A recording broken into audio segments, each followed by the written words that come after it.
নমস্কাৰ বন্ধুসকল আজি এই ভিডিঅ'টো জৰিয়তে আপোনালোকক মই দেখাম কেনেকৈ আপোনালোকে SBM স্বচ্ছ ভাৰত মিছন যোজনাৰ এপ্লাই কৰা এপ্লিকেশন ষ্টেটাস ট্ৰেক কৰিব আপোনালোকৰ এপ্লিকেশনখন এপ্ৰুভ হৈছে নে নাই কেনেকৈ চাব পাৰিব চাবলৈ হলে আপুনি প্ৰথমতে SBM স্বচ্ছ ভাৰত মিছন যোজনাৰ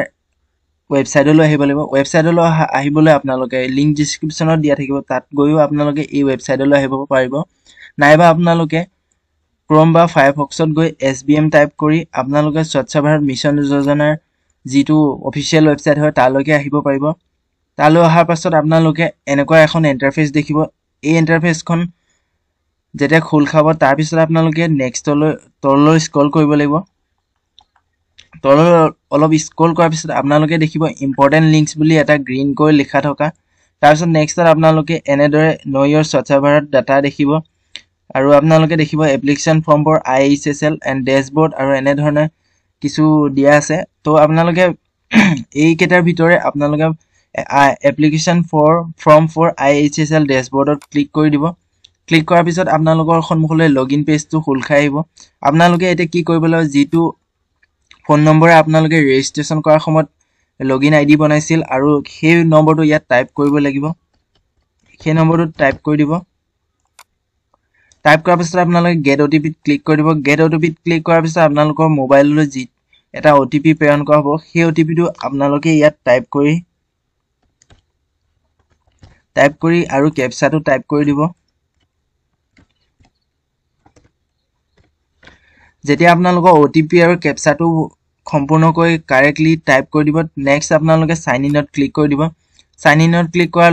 পাছতে আপোনালোকৰ সন্মুখলৈ আপোনালোকৰ যেটো আইডি বনোৱা আছিল আৰু সেই স্বচ্ছ ভাৰত মিছন ফেজ 2 খোল খাই আহিব ইয়াতে আপোনালোকে দেখিব নিউ এপ্লিকেশন এটা দেখিব নেক্সট আপোনালোকে ভিউ এপ্লিকেশন এটা নিউ এপ্লিকেশনত কি হয় আপোনালোকক মই দেখাই দিও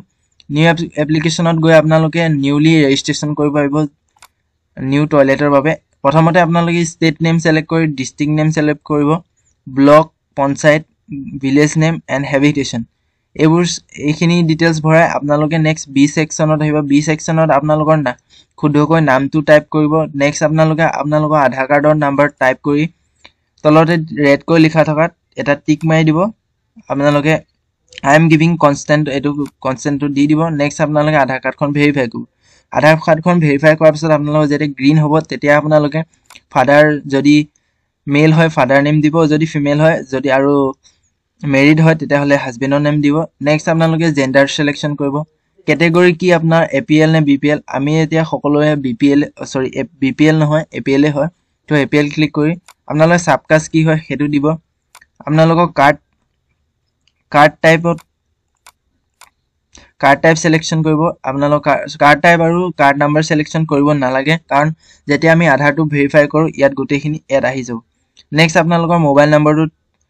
আহিব ইয়াতে আপোনালোকে কোনো চেঞ্জ কৰিব নালাগে নেক্সট আপোনালোকে সম্পূৰ্ণ এড্ৰেছ ভিলেজ টাইপ কৰি দিব সেকশন সিট আপোনালোকৰ যেটো বেংকৰ IFSC কোড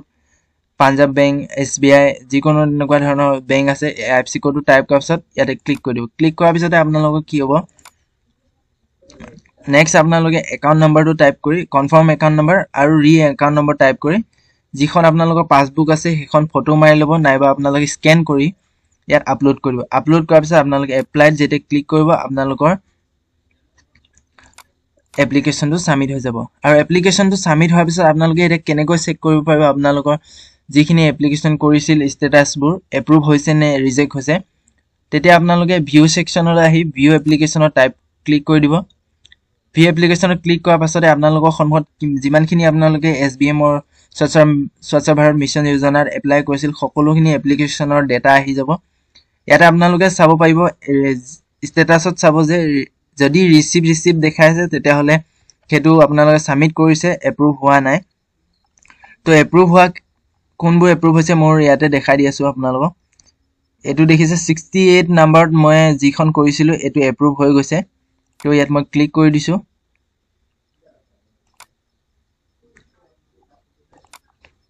সৰি গাইস যেতিয়া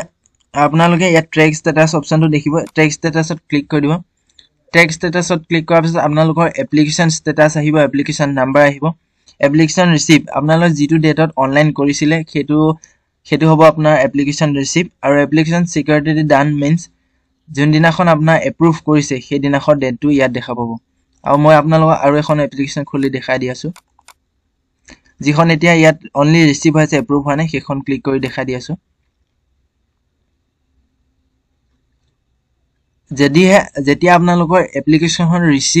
ৰিচিভ সেকশনত থাকিব তেতিয়া হলে অনলি এটা ৰেড মাৰ্ক এনেকৈ আগুৱাই আহিব আৰু যেতিয়া আপোনালোকৰ এপ্ৰুভ হ'ব তেতিয়া আপোনালোকৰ ইয়াৰ এইখিনি ষ্টেপলৈ আহি পাব তো ইমানে আছিল আজি ভিডিওটোত আপোনালোকে কেনেকৈ চেক কৰিব পাৰিব সকলো মই এই ডিটেইলছ ভিডিওত দেখাই দিলো আৰু যদি আপোনালোকে এপ্লাই কৰা নাই এতিয়া সোনকালে এপ্লাই কৰি লওক কাৰণ এতিয়া এপ্ৰুভ হোৱা ষ্টাৰ্ট হৈ গৈছে নেক্সট 25 টু 2024 আৰু 2025 ৰ ভিতৰতে আপোনালোকৰ এপ্লিকেশ্যনবোৰ এপ্ৰুভ হ'ব আৰু বেংকত টকা অহাও আৰম্ভ হ'ব